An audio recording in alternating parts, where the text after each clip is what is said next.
জয়গুরু। পরম প্রেমময় পরম দয়াল শ্রী শ্রী ঠাকুর এবং পরমারাধ্যা জগজ্জননী শ্রী শ্রী বরমাচরণে শত সহস্র কোটি আভূমি প্রণাম জানাই। আজ 28শে শ্রাবণ। শ্রী শ্রী বরমা মাত্র 12 বছর বয়সে আজকের এই দিনে শ্রী শ্রী ঠাকুরের সঙ্গে পরিণয় সূত্রে আবদ্ধ হয়েছিলেন। সেই উপলক্ষে বরমার সংক্ষিপ্ত জীবন, শ্রী শ্রী ঠাকুরের সঙ্গে তার সাংসারিক পারিবারিক সম্পর্ক কেরম ছিল, কেরমভাবে তিনি সারাটা দিন কাটাতেন, এই সম্বন্ধে 2-4টি কথা আলোচনা করছি। পরম পুরুষ যখন পৃথিবীতে অবতীর্ণ হন তখন তার সঙ্গে লীলা সঙ্গিনী রূপে পরমা প্রকৃতিও আসেন। শ্রী শ্রী ঠাকুর পরম পুরুষ, শ্রী শ্রী বরমা পরমা প্রকৃতি। পরম পুরুষকে সাধারণ জীব ঠিকমতো চিনতে পারেন না, স্বয়ং পরম পুরুষ ধরা দিলে তবেই চেনা যায়। আবার প্রকৃতি তাকে ঠিকমতো জানতে পারে না। শ্রী শ্রী ঠাকুর শ্রী শ্রী বরমা সম্বন্ধে যা বললেন সেটি হলো, তোমাদের ঠাকুর মেয়ে হয়ে জন্মালে যা হতো, তোমাদের বরমাই তাই। তার মানে শ্রী শ্রী ঠাকুর আর শ্রী শ্রী বরমা অভিন্ন। তোমাদের ঠাকুর মেয়ে হয়ে জন্মালে যা হতো, তোমাদের বরমাও তাই। শ্রী শ্রী বরমার পিতার নাম রামগোপাল ভট্টাচার্য, মাতার নাম ত্রিনয়নী দেবী। নিবাস পাবনা জেলার ধোপাদহ গ্রামে। শ্রী শ্রী বরমার জন্ম মামার বাড়ি পাবনা জেলার গারাদহ গ্রামে।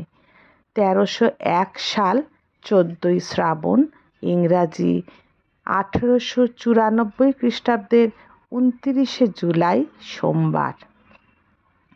তার জন্মের সময় সকাল 8:50। ছেলেবেলায় তাকে ফটকি বলে ডাকা হতো। দেখতে অতীব সুন্দরী ও ফুটফুটে ছিলেন। বাল্যকাল থেকেই ঠাকুর দেবতার প্রতি সহজ ভক্তি ছিল। গুরুজনদের প্রতি শ্রদ্ধা সম্মান দিতেন। 12 বছর বয়সে 1313 বঙ্গাব্দের 28শে শ্রাবণ, ইংরাজি 1906 খ্রিস্টাব্দের 13ই আগস্ট সোমবার পাবনা জেলার হিমায়তপুরে শিবচন্দ্র চক্রবর্তীর পুত্র অনুকূল চন্দ্রের সহিত ষোড়শীবালার বিবাহ হয়। প্রথম সন্তান অমরেন্দ্রনাথ, দ্বিতীয় বিবেকরঞ্জন, শেষের 2টি মেয়ে সাধনা ও শান্তনা। শ্রী শ্রী বরমা অতি প্রত্যুষে শয্যা ত্যাগ করে স্নান আহ্নিক সমাপন করে সারা দিন শ্রী শ্রী ঠাকুরের কী কী প্রয়োজন সেগুলো গুছিয়ে রাখতেন।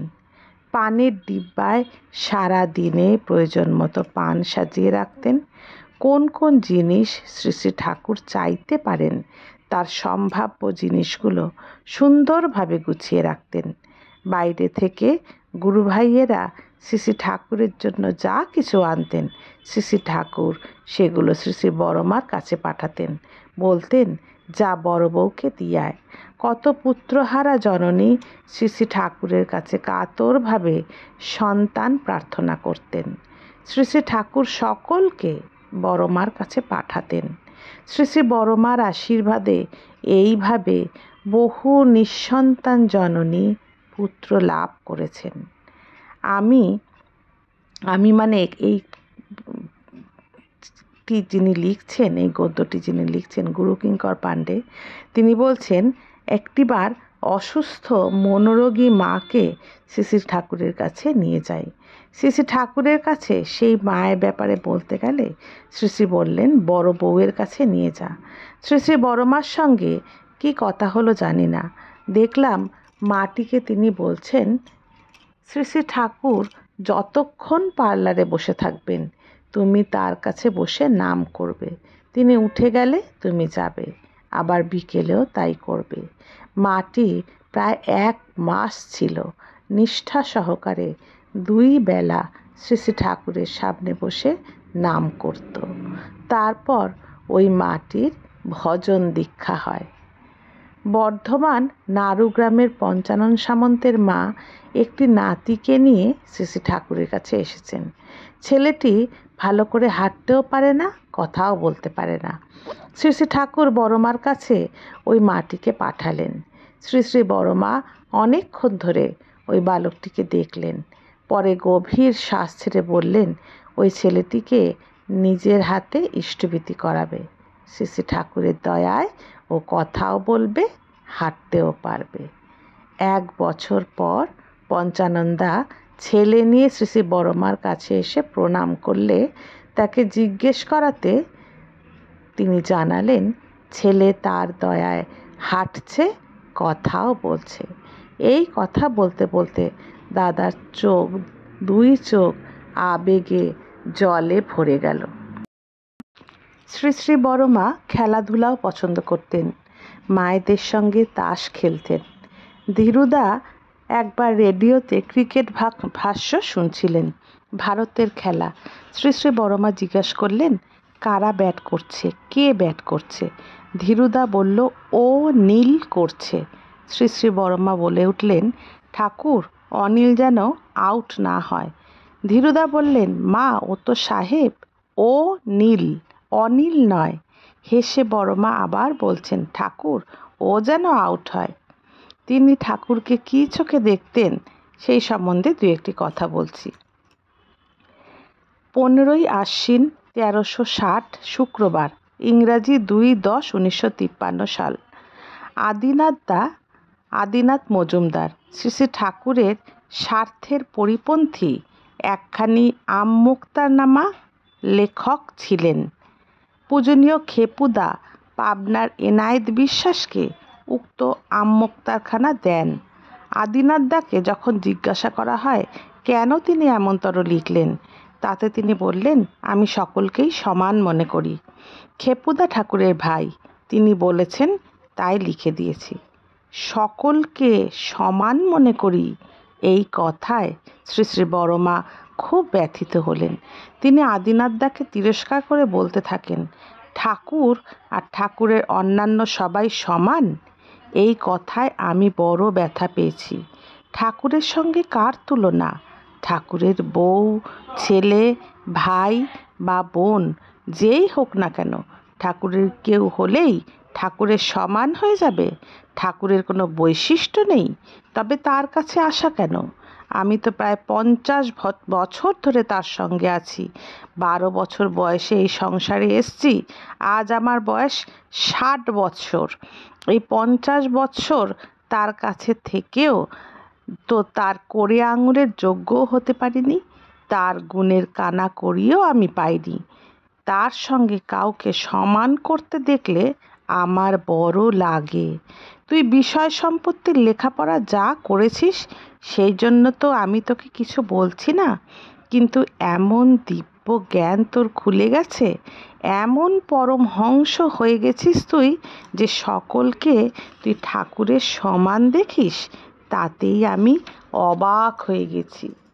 আবার দেখেছি বড় উৎসবের সময় গাছতলায়, প্যান্ডেলের বাইরে যেখানে যেখানে গুরুভাইরা পরম নিশ্চিন্তে শুয়ে আছে, হে ব্যাপারে শ্রী শ্রী বড়মা কারোর কোনো ক্ষতি না হয়, মেয়েদের কোনো রকম অসম্মান না হয়, লোক পাঠিয়ে পাহারার ব্যবস্থা করতেন।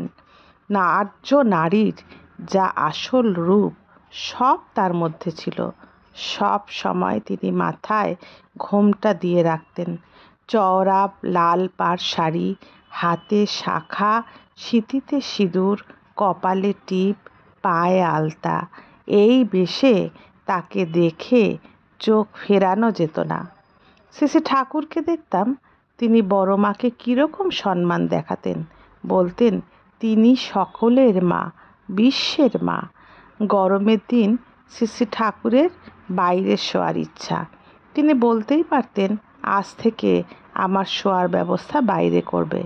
তা তিনি না করে বলেছেন, বড় খোকা, তোর মাকে জিজ্ঞেস করে আয়, আজ থেকে আমি কি বাইরে শুতে পারি? শ্রী শ্রী বড়দা মাকে জিজ্ঞাসা করতে শ্রী শ্রী বড়মা বললেন, এখনও শেষ রাতে একটু একটু ঠান্ডা আছে, আর 2 দিন পরে বাইরে শোয়া যাবে। একটি চিঠির মাধ্যমে শ্রী শ্রী বড়মাকে শ্রী শ্রী ঠাকুর একবার লিখেছেন, তুমি সাধ্বী, সতী, স্বামী পরায়ণা, তোমাকে আর আমি কি শিক্ষা দিব, বরং আমি তোমার নিকট তোমার স্বামী ভক্তি শিক্ষা করার উপযুক্ত। পারো তো তুমিই আমায় যত দূর পারো চালাইয়া লইও।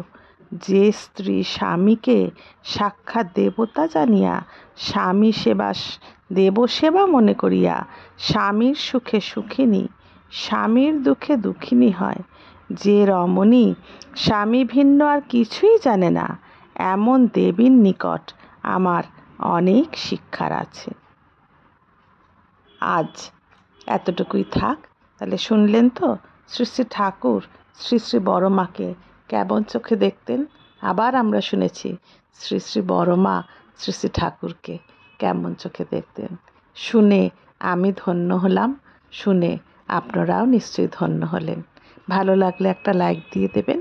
আজ এইটুকুই থাক। জয় গুরু। বন্দে পুরুষোত্তম।